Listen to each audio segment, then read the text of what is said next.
नमस्कार दोस्तों, स्वागत है एक बार फिर आपके अपने YouTube चैनल पर। तो आज हम गणित के 10 क्वेश्चन देखेंगे। सबसे पहला क्वेश्चन है कि एक विक्रेता एक पैकेज को 1500 रुपये में खरीद कर उसे 1800 रुपये में बेच देता था, तो उसे प्रतिशत लाभ कितना होगा। देखो, सबसे पहले लाभ कितना होगा। 1800 में बेचा, खरीदा कितना में था, 1500 में। तो डायरेक्ट याद रख लो आप, विक्रय मूल्य माइनस क्रय मूल्य, तो ये क्या हो गया, 300 रुपये का लाभ हो गया। लेकिन अपने को पूछा क्या, लाभ प्रतिशत। तो लाभ प्रतिशत कैसे निकालते हैं कि कितने रुपए पर 300 का लाभ हो रहा है। तो 300 का लाभ कितने के ऊपर हो रहा है, यानी कि 1500 पर। 1500 पर 300 का लाभ हो रहा है, फिर गुणा कर दो 100 से। ये 2 जीरो इस 2 जीरो से, ये 3 इससे 5 बार और ये 5 इससे 20 बार। तो 20% का क्या हो रहा है, लाभ हो रहा है। एकदम इजी सा क्वेश्चन है। पहले लाभ निकालो, 300 रुपए का हो रहा है। कितने रुपए पर 300 का, 1500 रुपए की चीज पर उसको 300 रुपए का लाभ हो रहा है। तो 1500 नीचे और 300 ऊपर, और फिर 100 से गुणा करते इसका 20 उत्तर आ जाएगा। अगला क्वेश्चन है कि एक छात्र ने एक किताब 400 रुपए की लागत में खरीदी, जिसे उसने अपने दोस्त को 10% की हानि पर सहकर बेच देता है। उसने कितने रुपए में किताब को बेचा कि 10% का लाभ हो जाए। ठीक है। अब देखो एक बात, ये क्वेश्चन सिर्फ आपको घुमाने के लिए, जो बीच वाली लाइन है इसका कोई सेंस नहीं है। ठीक है। 400 रुपए की किताब है, अगर 10% के लाभ पर बेचता तो कितने रुपए में बेचता। तो 400 रुपए पर अगर 10% का क्या वो लाभ हो, तो 10 से गुणा करो और 100 का भाग दे दो। तो ये 2 जीरो से 2 जीरो, 4 इससे गुणा हुआ तो कितना हो गया, 40। तो 40 रुपए की क्या होता, लाभ होता। अगर 10% लाभ, तो 400 और 40 का लाभ होता, तो वो कितने में बेचता, 440 में बेचता। ठीक है। एक और इसका मेथड है, वो मैं आपको और बता देता हूँ। अगर आपको डायरेक्ट करना हो, जैसे 400 है, 10% का लाभ, तो गुणा कर दो 10%, यानी 100 पर 10% का लाभ हो रहा है तो 110 से गुणा कर दो। अगर 10 की हानि होती तो 90 से गुणा कर देते, फिर 100 का भाग दे दो। 2 जीरो से 2 जीरो, और ये 4 110 से गुणा होते 440। डायरेक्ट ऐसे भी आप उत्तर ला सकते हो। ठीक है। अगला क्वेश्चन है कि एक आदमी एक पंखा 400 रुपए में खरीद कर उसे 15% हानि पर बेच देता है। तो पंखे के बिक्री मूल्य, फिर विक्रय मूल्य बताओ। अब देखो, 400 रुपए का पंखा है, 95% हानि, 15% हानि, यानी कि 85% कर दो। डायरेक्ट कर देते हैं। ठीक है। 100 में से 15 घटा दो, लाभ होता तो 115 से गुणा कर देते। अगर 15% की हानि है तो 85 से गुणा कर दिया, 100 का भाग दे दिया। 2 जीरो से 2 जीरो, ये 4 85 से जैसे ही गुणा हुआ, 5 से हुआ तो 20, हासिल की 2, 32 और 2 34, तो 340 इसका उत्तर आ जाएगा। डायरेक्ट आप ऐसे कर सकते हो, वरना फिर एक वो पहले वाला मेथड मैंने आपको बताया था कि पहले तो 400 का 15% निकालो, ये रहा। ठीक है। इसे ये गुणा किया 60, फिर 60 को क्या है, 400 में से घटा दो, तो ये भी 340। तो ऐसे भी कर सकते हो, और डायरेक्ट भी आप 85 मानकर भी कर सकते हो। ठीक है। अगला क्वेश्चन है कि हितेश की आयु 40 वर्ष है, रोहित की आयु 60 वर्ष है। ठीक है। हितेश की आयु 40 वर्ष है और जो रोहित है उसकी आयु कितनी है, 60 वर्ष। तो कितने वर्ष पहले उनकी आयु का अनुपात 3:5 था। तो देखो, ये 40, ये 60। ठीक है। ये किसके, हितेश की, और ये कितने किसके, रोहित की। ये अभी आयु है इनकी। ये पूछा कितने वर्ष पहले इनकी आयु का अनुपात 3:5 था। तो कितने वर्ष पहले बोले ना तो हमेशा माइनस करना, और इतने वर्ष बाद में बोले तो प्लस करना। तो यहाँ पर पूछा कितने वर्ष पहले, तो मान लेते हैं x वर्ष पहले, तो यहाँ से -x, यहाँ पर भी -x, बराबर कितना हो जाएगा, 3:5, यानी कि x वर्ष पहले उनकी आयु का अनुपात 3:5 हो जाएगा। अब वज्र गुणा कर दो, 5 को 40 से किया तो 200, -5x बराबर 3 को 60 से किया तो 180, -3x। x वालों को एक तरफ और बिना x वालों को एक तरफ, तो ये हो जाएगा 2x।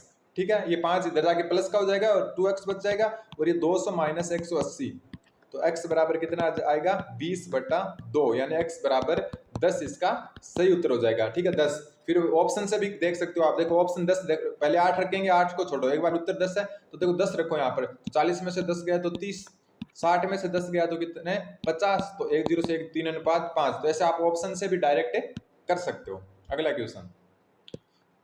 क्वेश्चन है कि वर्तमान में गौतम और छाया की उम्र 6:5 है। अब से 15 वर्ष बाद उनके अनुपात 9:8 हो जाता है। तो गौतम की वर्तमान आयु ज्ञात करो। अब देखो, ये गौतम और ये छाया को हम सी से लिख लेते हैं। ठीक है। इनका वर्तमान जो अनुपात आयु का वो कितना है, 6:5। तो 6:5, इनको x से गुणा कर दो। अब है कि 15 वर्ष बाद आते प्लस करना है, तो +15 कर दो ऊपर और +15 कर दो नीचे, बराबर कितना हो जाएगा, 9:8। तो ये 9:8। अब वज्र गुणा कर दो वापस। तो वज्र गुणा करते ही 8 को 6 से किया तो 48x, 8 को 15 से किया तो 120, ठीक है। फिर प्लस बराबर हो गया 9 को 5 से किया तो 45x और 15 को 9 से किया तो 135, ठीक है। x वालों को एक तरफ और बिना x वालों को एक तरफ, तो ये तो 45x और ये इधर आके क्या हो जाएगा माइनस, तो ये बच जाएगा 3x और ये 135 में ये इधर जाके माइनस हो जाएगा, तो ये कितना होगा 15। तो x बराबर कितना आ गया 5। पूछा क्या है वो देखो, पूछा क्या है गौतम की वर्तमान आयु, तो गौतम की वर्तमान आयु 6x थी, तो 5 को 6 से गुणा कर दो तो इसका उत्तर हो जाएगा 30 वर्ष। अगर ऐसा पूछ लेता कि छाया की वर्तमान आयु तो 5x थी, तो 5 को 5 से गुणा करते 25 उत्तर हो जाता, लेकिन इसका क्या हो जाएगा 30 वर्ष इसका सही उत्तर हो जाएगा। तो ऑप्शन नंबर बी। अगला क्वेश्चन, अगला क्वेश्चन है कि 10 वर्ष पहले ए और बी की उम्र, ए की उम्र बी की उम्र से आधी थी। ध्यान रखना, बी की उम्र से आधी, बी की अगर माना कि बी थी तो ए की कितनी थी b/2। ध्यान रखना, या फिर आप कह सकते हो कि a/b बराबर है 1/2। समझ गए आप, क्योंकि b की आधी थी, तो b की आधी थी किसकी उम्र a की, ठीक है। तो a और b में अनुपात क्या हो जाएगा 1:2। 10 वर्ष पहले की बात हो रही है, उनकी वर्तमान आयु का अनुपात 3:4 है, ठीक है।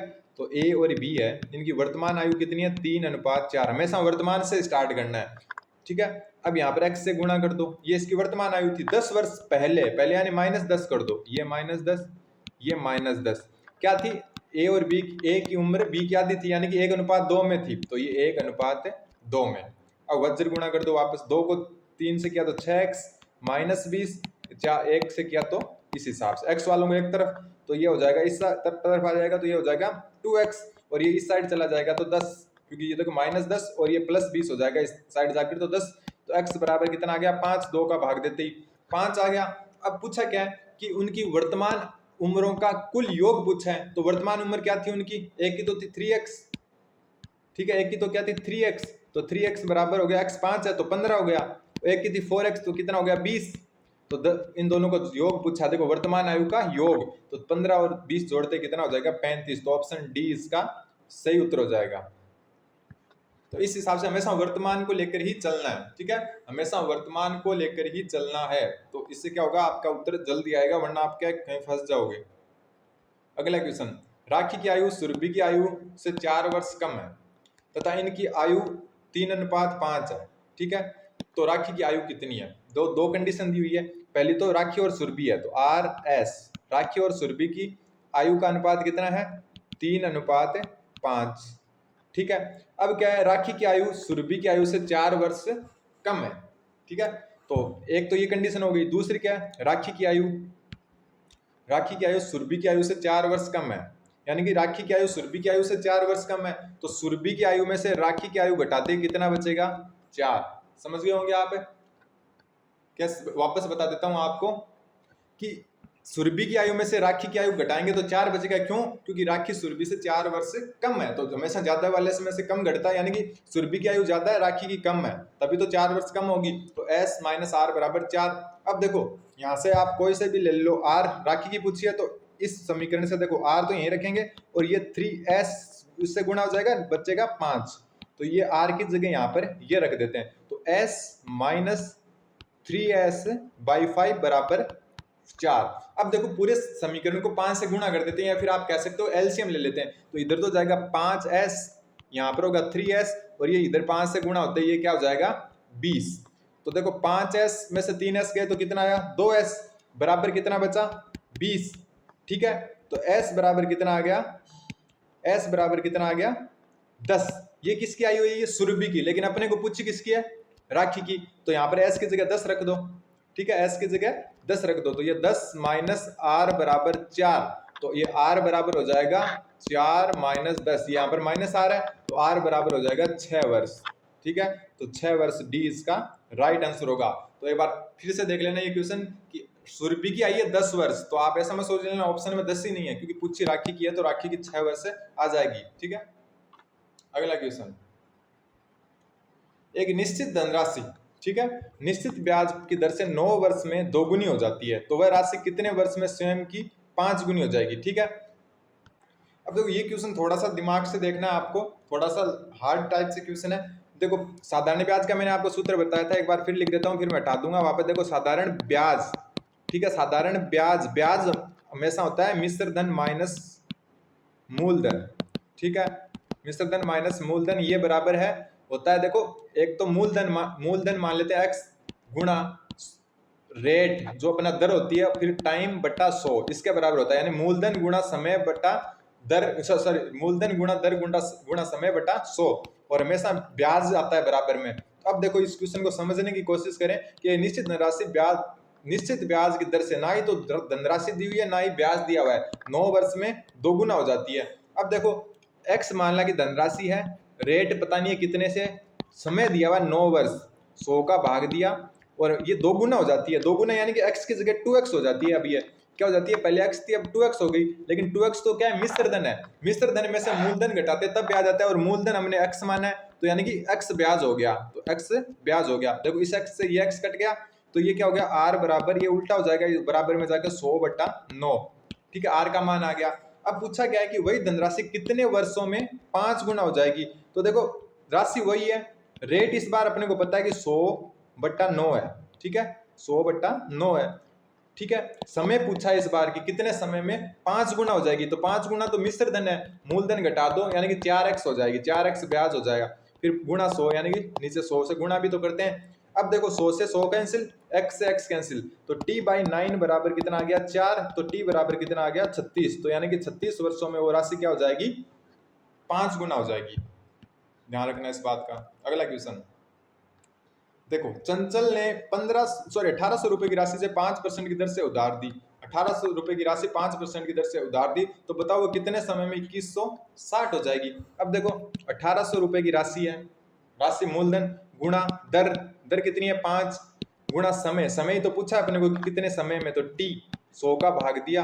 अब देखो 2160 हो जाती है, यानी कि यस ब्याज नहीं है, ये पूरी राशि है, मिश्र धन है, तो इनमें से मूलधन घटा दो, 1800 घटा दो, तो ये कितने बचेंगे आपको देख लो, 063 यानी कि 360 रुपए का क्या हो जाएगा, ब्याज हो जाएगा। 2 0 से 2 0 कटा, तो ये 18 गुणा 5 गुणा t बराबर कितना हो गया 360, तो t बराबर कितना हो गया 360, 18 गुणा 5, तो ये इससे कट जाएगा 2 20 बार और ये 4 बार, यानी कि 4 वर्ष में क्या हो जाएगी, ये दोगुनी हो जाएगी, ठीक है।